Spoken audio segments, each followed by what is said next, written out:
relatively simple play there at the end, but just the execution from Scoot on the dribble handoff with Giannis to get him. Yeah, there was a lot of stuff in it actually, because the backside of that, having A.J. Green come off of Bobby out at half court took everybody out of the paint. So, it's funny when Giannis got it, I didn't think he had to even go. I thought he could have just gone. But that says a lot. He trusted Scoot to make that, because that was the two options. We figured the paint would be clear, and if they switch, Scoot, you may have to go downhill. If they don't switch, then we're going to get whatever we wanted. I guess just execution down the stretch. I know Giannis has that turnover where LaMelo kind of pokes it out. Yeah. But execution was phenomenal. We got to. I was pissed obviously because we ran a hammer action for AJ Green, and he clearly got fouled on the head on the play. Melo was dying laughing because he knew he got away with one, and then we got him another three, and he hit him again. And it was a no call. It was almost like, well, I got away with the first one. So, that's 6 points, guys, in the last 3.5 minutes. That's hard to recover from. What I liked about the game, though, we never had control of the game. Throughout the game, they made shots. They beat us to the ball a bunch. But it's one of those games where a lot of teams would have let go of the rope. And I thought we just hung in there, and didn't win the game. So really proud of our guys tonight. Ryan hits that three when he steps behind the Giannis screen, and then next possession down, swing over to Kuz. Just maybe his maturity in the moment to be able to both hit that shot and make that extra pass. I thought this was Rhino's, first of all, it's his 1,000th point.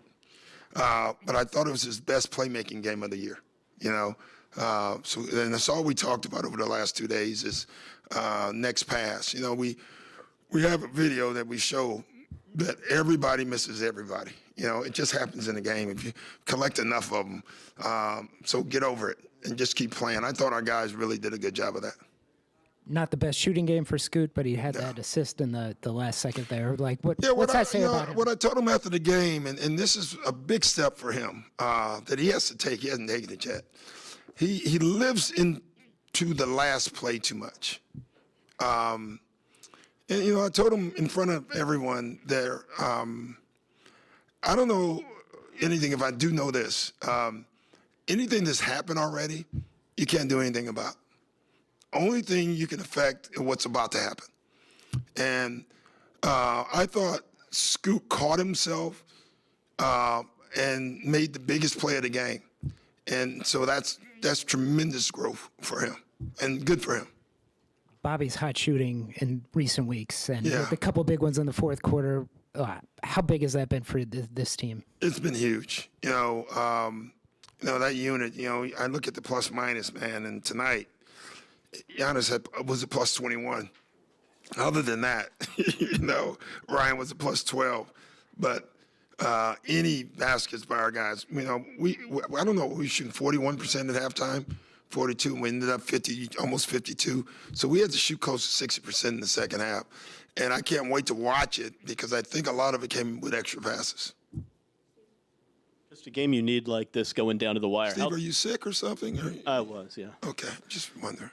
How tough is it to kind of figure out when to play Giannis, when to kind of give it It's tough. I mean, so what was it? Dave Yeager comes to me and said, okay, we have 4.5 minutes with 7.5 minutes left. What are we going to do?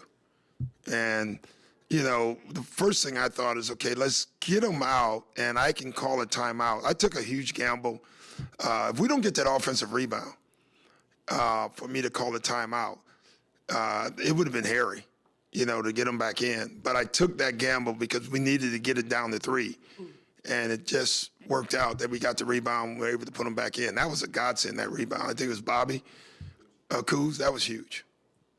But that's no fun, obviously. And, I give Giannis credit, though. He's handling it. I mean, he's frustrated, but he's handling it.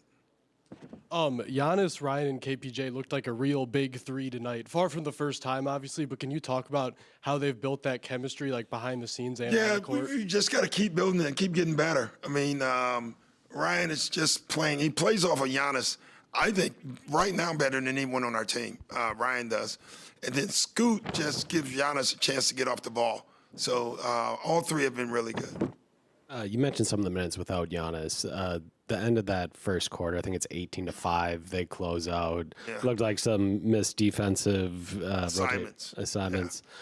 Just And I thought, honestly, some were they kept beating us off the dribble. I don't even know some. I got to watch it, but I thought they middle drove us all game. And we have a no middle rule. Obviously, that didn't happen. So we got to control the ball better. We just have to.